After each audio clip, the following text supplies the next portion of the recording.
Hello one, hello all, to the first Global in the Granite State of 2023, a program of the World Affairs Council of New Hampshire.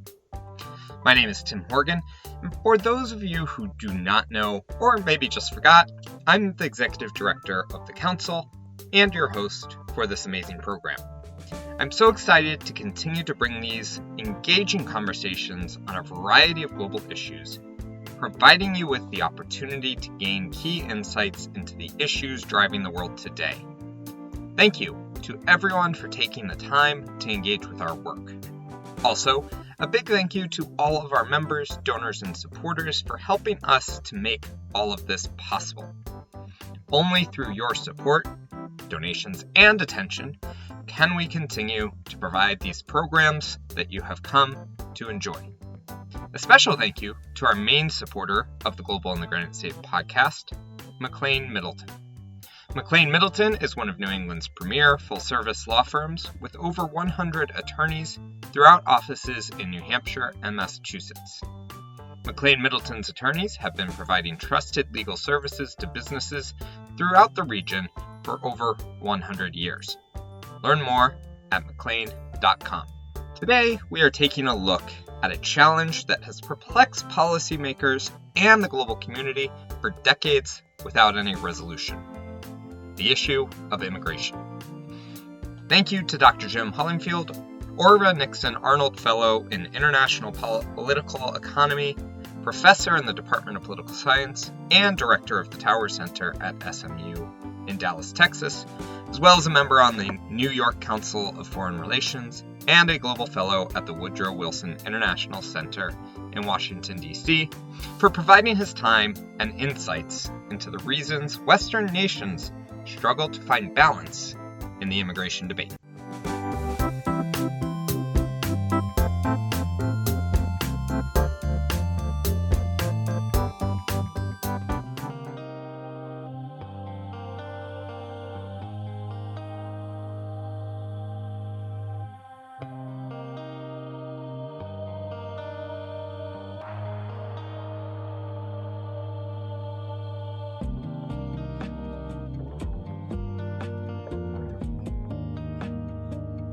Ever since the rise of the nation-state, a debate has raged in countries across the world that aim to define who is or is not a member of the group. In defining borders, citizenship, and international relations, national governments have had to create immigration policy that protects their own citizens, promotes economic growth, and reflects the values of the nation, balancing many factors across an ever-changing environment. This has never been an easy task, especially for countries looking to consider human rights as a part of their immigration strategy, which took on greater importance after the Second World War. The US and Europe have been at the leading edge of this challenge, although smaller countries across the Middle East and Global South have taken in large foreign-born populations as well. Immigrants are highly self-selected. They are almost by definition among the best and brightest people that you find on the globe because they're just highly motivated, and they often find a way around all the obstacles and barriers. And I will say this, the societies, the economies that are going to thrive in the 21st century going forward, they're the ones that are going to be more open to migration, open to trade. The societies that are going to sink are the ones who try to shut themselves off, close themselves off. This is a good starting point for our conversation with Dr. Hollifield about the subject he has studied deeply from many different global perspectives. He's lived in France, Germany, Switzerland, Massachusetts, North Carolina, Texas, and has worked with governments across North and South America, Europe, East Asia, the Middle East, and Africa.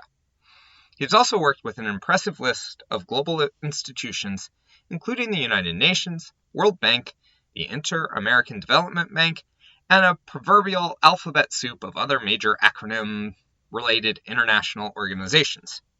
After reading a number of Dr. Hollifield's articles and research reports, I had to reach out to him to talk about why immigration policy, particularly from a Western liberal democracy perspective, is such a sticky challenge to tackle.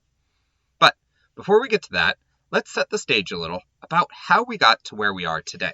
I know many of your listeners are Americans, I suspect, and we have a long history. glorious and inglorious history of our republic, going back to the founding.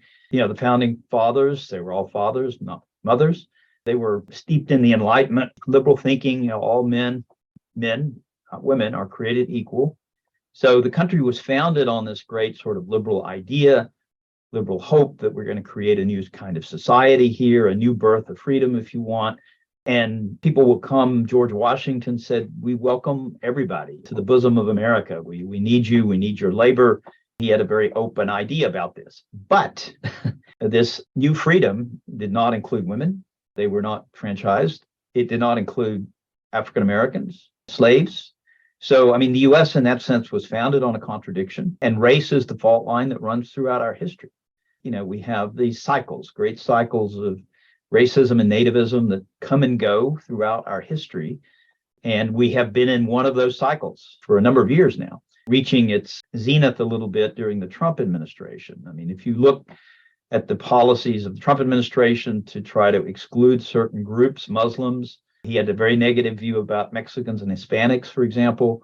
If you put those policies, put them down in the 1920s, nobody would have raised an eyebrow, because we passed laws in the 1920s. The 1924 National Origins Quota Act said you cannot come to the United States unless you fit into the composition of our society as it was in the 1890 census. So we wanted proportion. It's a little bit like Trump saying we want Norwegians. In the 1920s, I said, we only want people from Northwestern Europe, which meant the British Isles, Scandinavia, Germany, the Netherlands. And that was basically it. We wanted to exclude Southern Europeans, East Europeans. Of course, there was a strong anti-Jewish, anti-Semitic element to this. We had already banned Asians in the Chinese Exclusion Act. Your listeners may not know that the first ever federal immigration policy, the first ever federal law, was in 1882 to ban all Chinese from immigrating to the United States. And historically, one of the states that was most nativist was actually California. It was the California delegation that said, we don't need all of these people coming from China. It's a yellow peril. We have to stop them from coming. That was extended to include the Japanese, and all people from Asia. So throughout American history, we've had these cycles of selecting and excluding people on the basis of race and ethnicity. And the basis of race and ethnicity continued to drive the motivations of the United States' immigration policy up until the 1965 Immigration and Nationality Act, signed into law by President Johnson. This act, also known as the Hart-Celler Act, did away with the nation-based quota system, which has been viewed as discriminatory for a very long time, and instead focused on a 7-category preference system. The main considerations were given to family reunification, highly skilled labor, and refugees, the latter accounting for only 5% of total allowable immigration. This act also left out immigration for unskilled labor, which has the lasting effect on immigration today. This was heralded as a step forward for the U.S., particularly in light of the civil rights movement. Remember, the 1965 law was passed right on the heels of the great civil rights acts of 64, 65. So it was basically part of a package that expanded rights very dramatically in the 1960s. This was during the Johnson administration. And the law, as I said, it was intended to be more equitable, and we wanted to take race, ethnicity. The 1924 law was explicitly based on race. We had something that came to be called scientific racism. And, there was this hierarchy of races, with the people from Northwest Europe being at the top of the hierarchy. Our law was based on that, essentially, from the Dillingham Commission, which had been working in the 1910s to come up with recommendations for immigration reform.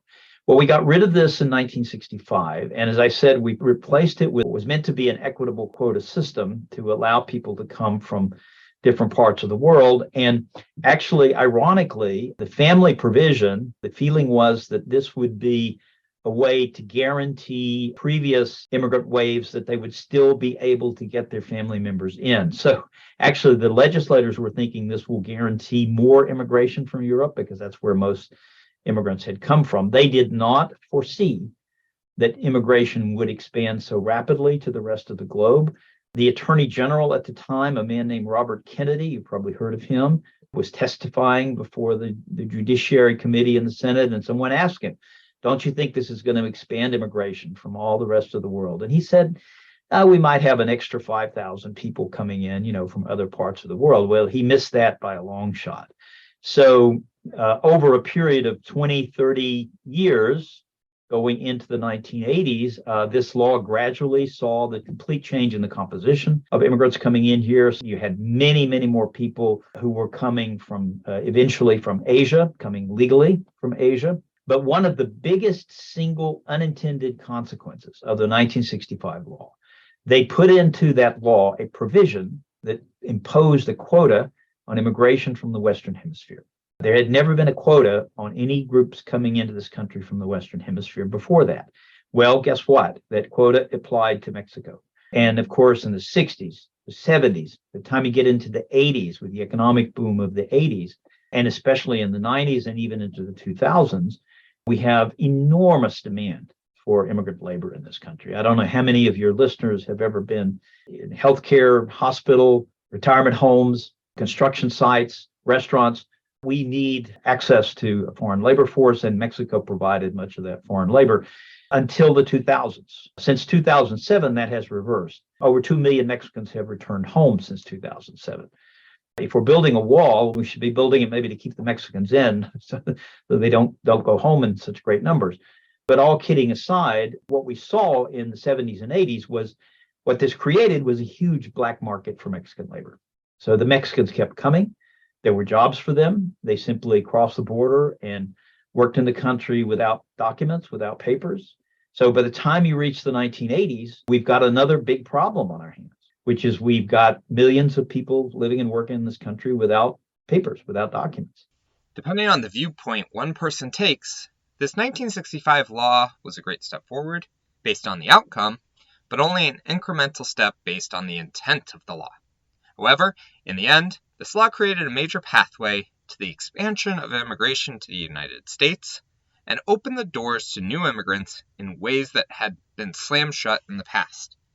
This is, obviously, not the end of the immigration story here in the US, so let's jump ahead to the next big reform, which came in 1986. So the next big immigration reform, 1986, the Immigration Reform and Control Act, was designed to deal precisely with that problem. And there was a huge argument. But essentially, let's not mix our words here. It included an amnesty, or if you will, a legalization or regularization for anyone who had been in the country. I think it was for like 10 years and on good standing, no criminal record and all that stuff. You could apply and be legalized.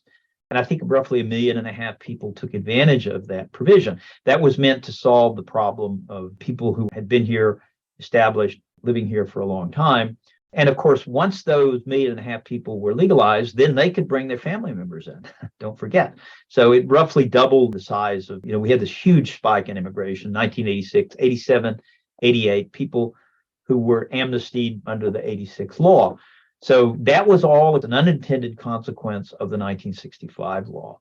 In 1990, we passed another law, which was intended to reform legal immigration.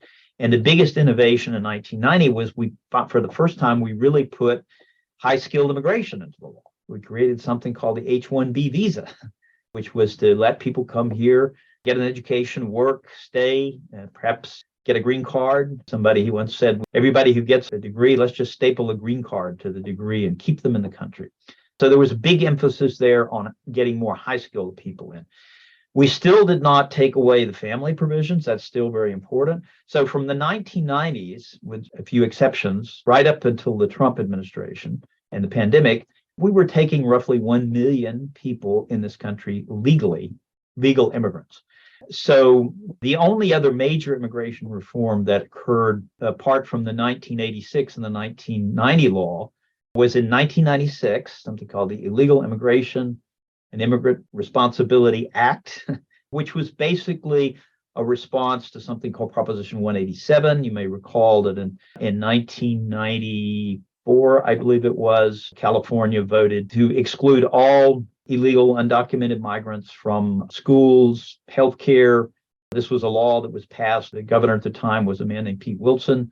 And it translated into a very, very harsh crackdown on even the kids. Were going to be kicked out of the schools, which went against American law, which the Supreme Court had ruled that even the children who were brought here illegally have a right to go to school. So the Congress then shifted very heavily Republican. This was during the Gingrich years, responded to this by pushing through this bill, which really tried to crack down and for the first time take some of the rights away from migrants. In the end, the bill, it did take away some rights, but it didn't have the effect intended, which was really to stop immigration or deal with the problem of illegal immigration. So since 1996, we've had no more successful immigration reforms. So here we are today, 27 years after the last major immigration reform in the U.S., and yet we are having just as fierce of debates about immigration, both legal and illegal, as we ever had. Again, depending on where you stand, immigration is either a net benefit to the country or a net drain. It is a problem of illegal crossings or not enough opportunity for legal entry. As with many hot-button issues today, the partisan divide seems to prevent any opportunity for change and improvement to our systems, as politicians prefer to see who can shout the loudest rather than who can come up with the best ideas. Of course, it has not always been this way, as we saw a number of reforms pushed through over the years. But the coalition of Republicans, who wanted less government regulation and more access to labor, along with the Democrats who were interested in protecting immigrant rights, has broken down. If you go back to the 1986 law, the 1990 law, which were the last two major immigration reforms, those laws were passed on the basis of what I call rights markets coalitions. So you had Wall Street Republicans, libertarian Republicans, open market, free market Republicans who came together with the civil rights liberal Democrats to pass the laws. So you had what a rights markets coalition. The two senators who dominated these immigration reforms, one was a guy named Teddy Kennedy from Massachusetts, who was there and a sponsor of the 1965 law.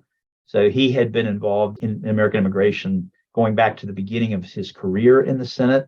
His partner on the Republican side was the famous Wyoming Senator Alan Simpson. Kennedy and Simpson, between the two of them, basically came together and built a coalition, a Republican Democratic coalition to pass these reforms. And if you look at some of my work, I point out that from the 50s, 60s, right up into the 90s, we had the possibility of bringing the left and the right together on these key issues.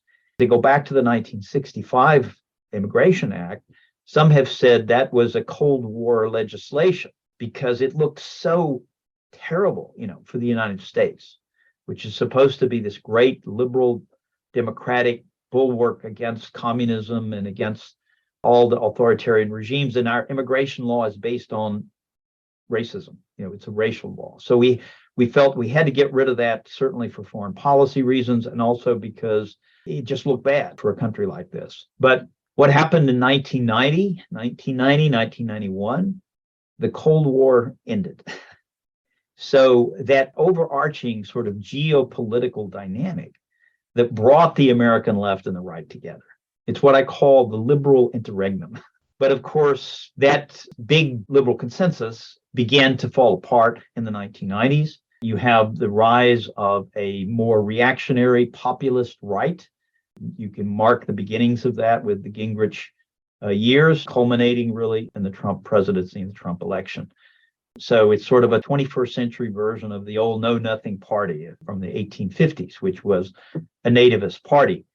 But the Cold War was the glue, it was the dynamic that sort of held these coalitions together.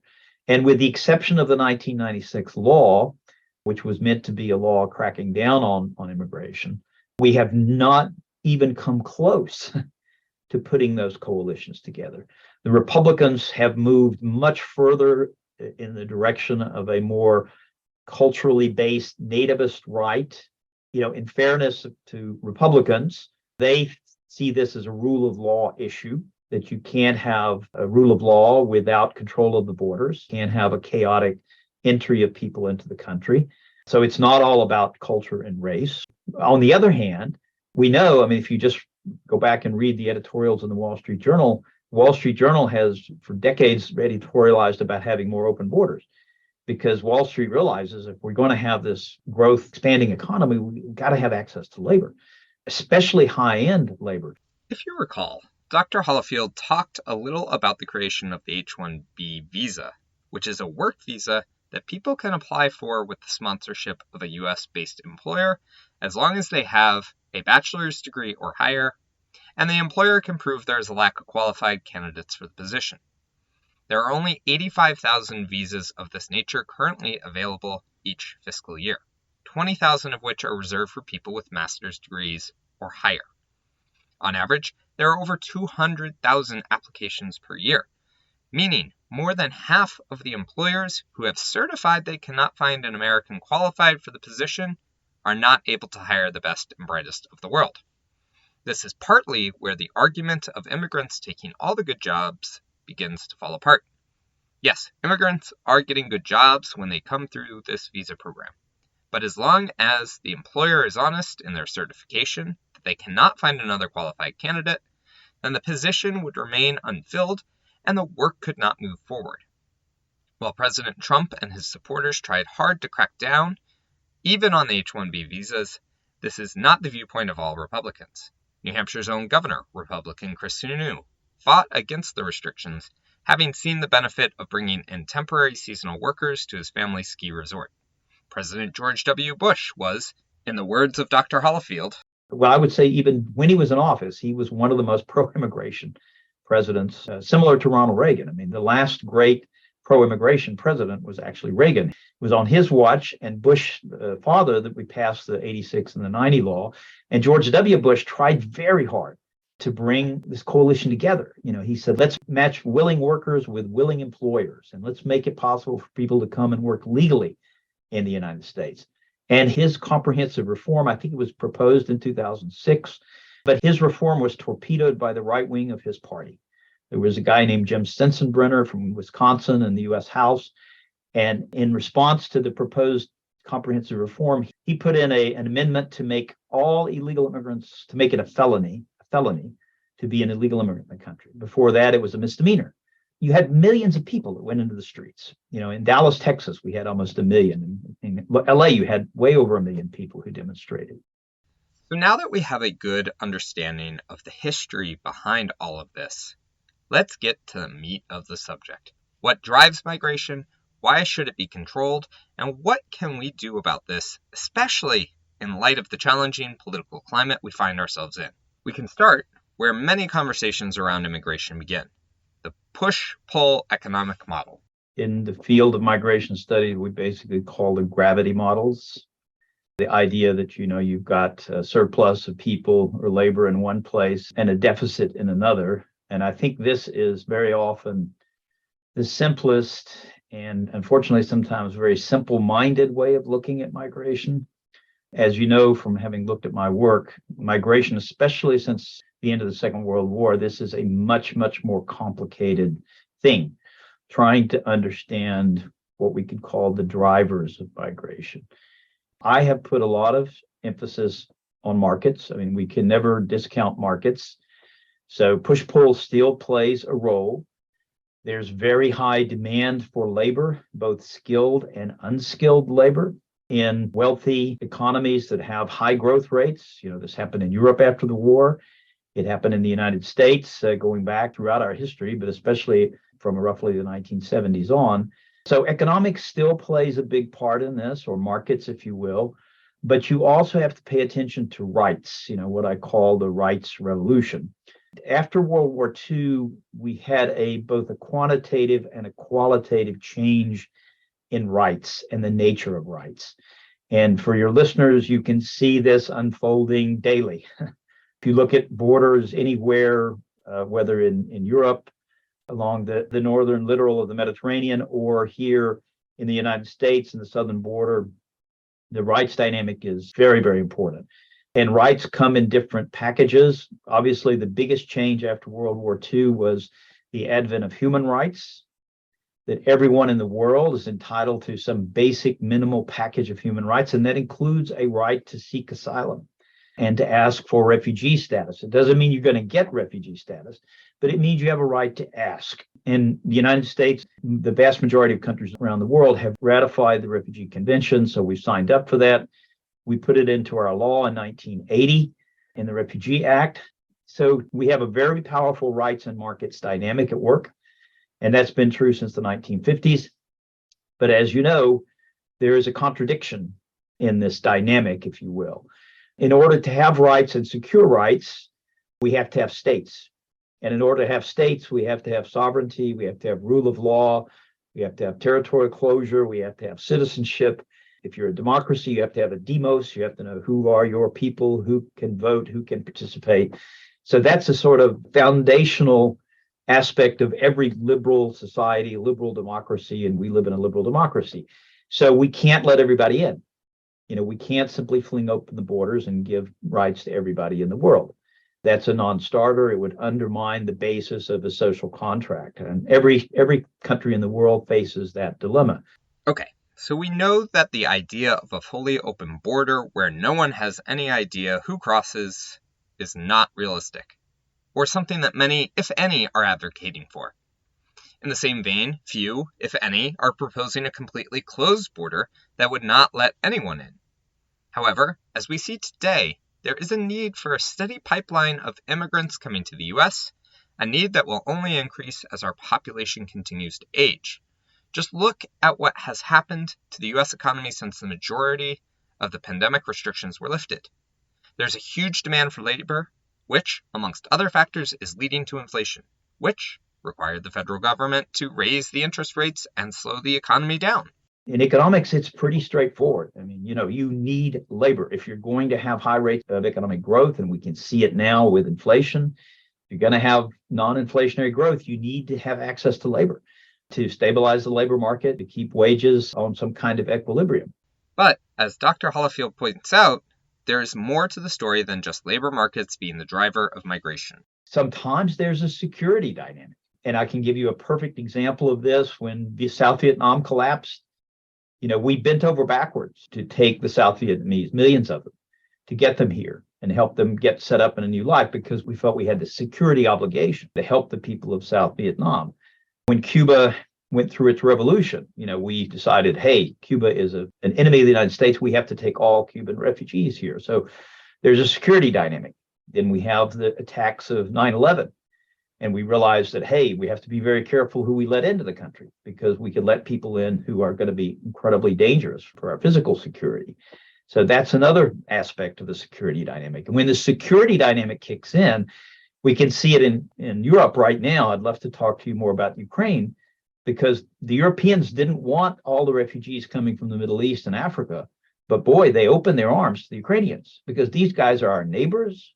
And on top of everything else, they are culturally compatible with us. So the fourth factor that we have to look at is culture. And that's a very amorphous thing. It involves language, it involves religion, it involves race, ethnicity, you name it. And if you pay any attention at all to this, the culture comes strongly into the discussion. So this is a perfect time to bring this American policy discussion with an international flair to a fully international conversation by switching over to Europe, which is experiencing the same issues around migration that the United States is today. For anyone who stays up to date on global issues knows, which, let's be honest, since you're listening to this, you are probably one of those people, there have been massive waves of immigrants coming to Europe over the past several decades, with a marked increase in the past 10 years or so. I spent most of my life and career working on Europe, lived there for many, many years, working on France, Germany, Britain, Italy, Switzerland. So I've watched this over decades. And immigration was actually, believe it or not, it was a much bigger issue in Europe, and in some ways still is, than it was in the United States. When I started working on this in the beginning of the 1980s, it was a big hot issue in Europe, because the Europeans, the Germans in particular, but other countries as well, had decided that their economies couldn't function without bringing in large numbers of foreign workers. And so these were the guest workers. In German, they're called Gastarbeiter, the guest workers. And the Germans thought, we'll bring in these millions of people from Turkey and Greece and Yugoslavia and elsewhere. We'll make them work for a few years, and then if we don't need them, we'll send them back home again. But what the Germans discovered, go back to my rights point, is that it was not easy to send people back. First of all, the employers have trained them. They don't want to lose the people that they've trained up. People put down roots. Some of them actually fall in love and marry people who are there in the society, and they want to remain. There's a famous line from a Swiss novelist called Max Frisch, who lived through this, and he said, I can't remember the German exactly, but in English it translates, we asked for workers, but people, human beings came instead. So we have to remember that workers are not pure commodities just to be bought and sold in the marketplace. So the whole idea of guest workers, I mean, that's very popular in the United States. Remember, we had our famous Bracero program going back to 1942. Well, guess what? A lot of those Mexicans, we shipped them back in Operation Wetback in 1954, but they turned around and came right back. And millions of Mexicans, if anybody asks you why Mexicans started immigrating in large numbers to the United States, you can tell them it's very simple. We went and recruited millions of Mexicans to come and work here. The Germans did the same thing. And of course, the other dynamic in Europe that's very different from what we see in the United States, I would say quite different, not completely different, but Europe had empires. I mean, the French had an empire, the British had an empire. Germany lost its empire after World War I. The Belgians had an empire, the Dutch had an empire. So there's a huge colonial, imperial element in the people who are coming. Now, you could say the US had an empire in Mexico and Central America. Maybe that's true. We had an empire that included the Philippines, included Puerto Rico. But the British had an empire that spanned the globe. After World War II, many people immigrated from these former colonies to Great Britain. So the British suddenly discovered they had a concept they called civis Britannicus sum in Latin. We're all British. But they discovered they couldn't keep the imperial policy. They were going to have to restrict the people who came in. So Britain had to gradually tighten up and restrict the people who could come to Britain, immigrate to Britain. In 1981, they passed something called the British Nationality Act. This was during the early Thatcher years, which basically said you have a right to immigrate to Britain if you have a grandparent who was born in the United Kingdom. So, of course, what that did is it restricted immigration basically to white people, called the patriality rule. I could spend the next 2 hours just talking to you about France, where I have lived and worked for many, many years. The French were somewhat more open to immigration from their colonies. They kept it open, even though they fought bitter wars in Vietnam and Algeria. But until the 1970s, the French basically kept the borders open for people coming from North Africa and West Africa. Most people don't know this, but immigration from Algeria was actually suspended by the Algerian government. In 1974, they said the French are not treating our people well, our nationals, so we're going to stop people from immigrating to Algeria. So there's this very complicated imperial dynamic, colonial dynamic at work in Europe. There is also a strong dynamic of migration within the European Union, with many people from Eastern Europe choosing to move to Western Europe in search of a better job and life. While there is no issue for these people to move within the European Union, it has come with challenges within the countries, as shown by the United Kingdom's decision to leave the EU. Eventually, the Bulgarians, the Romanians, the Hungarians, all of these people would get the right to free movement, and many hundreds of thousands of them chose to go work in Great Britain. So you have this strong cultural reaction against the rise in immigration and diversity in Britain, which is the main driver of Brexit, which caused the British to actually vote to leave the European Union. So immigration played a big role in Britain's decision to leave the EU. So, Europe has had its own history, its own complicated history with immigration going back at least to the 1950s. And there are many competing models on how immigration should be managed in Europe. One of the biggest challenges to the management of large number of migrants coming to a place like the US or the EU is how to distribute these people across the region.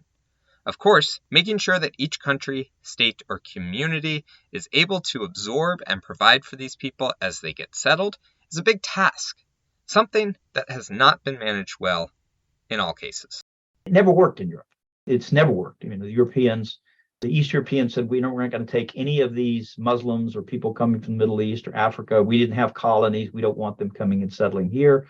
And Angela Merkel, who refused to close the borders to Germany when so many people fled Syria and elsewhere in 2015, 2016, she thought when she did that other Europeans would step up and take some of these people. And it didn't happen. So Germany managed. I mean, they survived, but they had to go convince the Turks to stop the flood of people coming across from the Middle East and Africa into Europe. Does all of this sound familiar to you? This leads perfectly into the final point I wanted to cover in this discussion, and that is the weaponization of migrants for political gain. So basically, migrants have become sort of political pawns, if you will, in a political game. And this is happening in the United States, obviously, and it has been going on for decades geopolitically. I hate to compare Governor DeSantis with President Lukashenko of Belarus, but Lukashenko did exactly the same thing. You know, he encouraged people to come from the Middle East so he could push them across the border into the EU to embarrass the Poles and the Europeans, to show them, you know, how hypocritical they are in terms of not accepting these people as refugees. And he was doing this to try to get sanctions lifted on Belarus, and of course with the support of Putin and the Russians. So migrants have become, you know, pawns in these political games. It is a very sad situation for, you know, so many desperate people, many of whom are just trying to survive. You have also seen this with President Erdogan threatening to push Syrians and other Middle Eastern migrants into Europe if he does not get what he wants on his laundry list of items.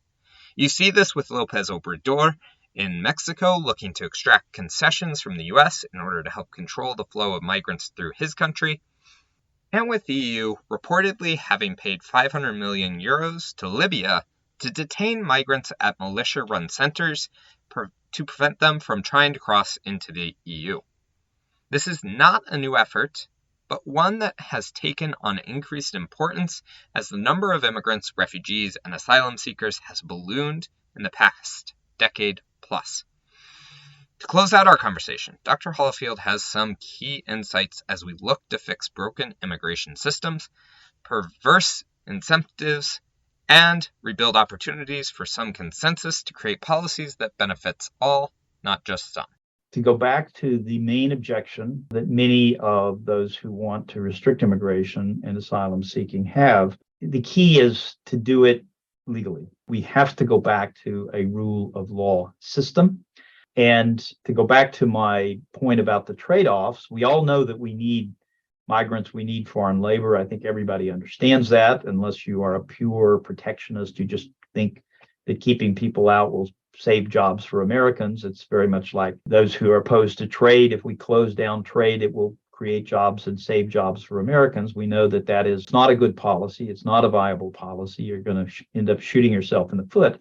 But the key actually goes back to rights, to making sure that the rights of people who come are respected, and that when they come, they're coming in a legal and orderly fashion. Now, that's a catchphrase. You'll find it in the new United Nations Compact on Migration and Refugees. So it's an object, it's an aspiration of the international community to have migration be legal and orderly. Obviously, that is easier said than done. But you can see the Biden administration is trying to get there, and they're trying to avoid the moral hazard. I don't know how well your listeners, members will understand the concept of moral hazard, but if anybody who has worked in insurance knows, if you insure risky behavior and reward risky behavior, people are going to take more risks. So anytime you give the indication that you're going to open your borders, that you're not going to punish people who come, you're lifting the deterrence, people are going to come, and they may come in very large numbers. So moral hazard is always looming. It's always a danger, and politicians have to be careful not to encourage people to make, long, dangerous, difficult journeys on the hope that if they can get to the border, that they'll have a chance of getting in and, perhaps getting asylum, getting refugee status. The flip side of this is if you undermine and attack the rights of foreigners, asylum seekers, and others you are going to undermine the legal and liberal foundations of your society. So the irony is, the way to deal with this is to address the rights question, to find ways of fixing laws so that people have the opportunity to come legally. And that is what will help us to gain control over these flows of people. So rights are really the key ingredient, unless you want to throw them out the door. You want to try to build a wall, put a moat, seal the border, sort of the East German solution or the North Korean solution. I don't think as a liberal society we're ever going to do that. We're not going there. So we've got to confront the issue of rights. We've got to confront the issue of status. We have to recognize that there's a tremendous demand for migrant labor, and that one of the great things about the United States is the immigrants succeed. They are always, throughout our history, we've denounced them, saying they're not going to make it, they're not going to succeed. Some of your members may know that Benjamin Franklin, he argued against Germans. He said the Germans are a dark-skinned, swarthy people. They can never assimilate. He said they don't know what it's like to live in a free society. So he wanted to stop German migration, but he changed his mind later in life because he was from Pennsylvania and many of his constituents and voters turned out to be German immigrants. So you see this over and over again in American history. The naysayers, the pessimists, the Mexicans are never going to make it. Well, guess what? They're making it. They're succeeding, just like many previous generations of immigrants. So having a relatively open society where we respect the rights, we recognize the economics of this, we try to manage any security concerns. We don't want people coming here who are going to do us harm, and we should not get hung up on the cultural thing.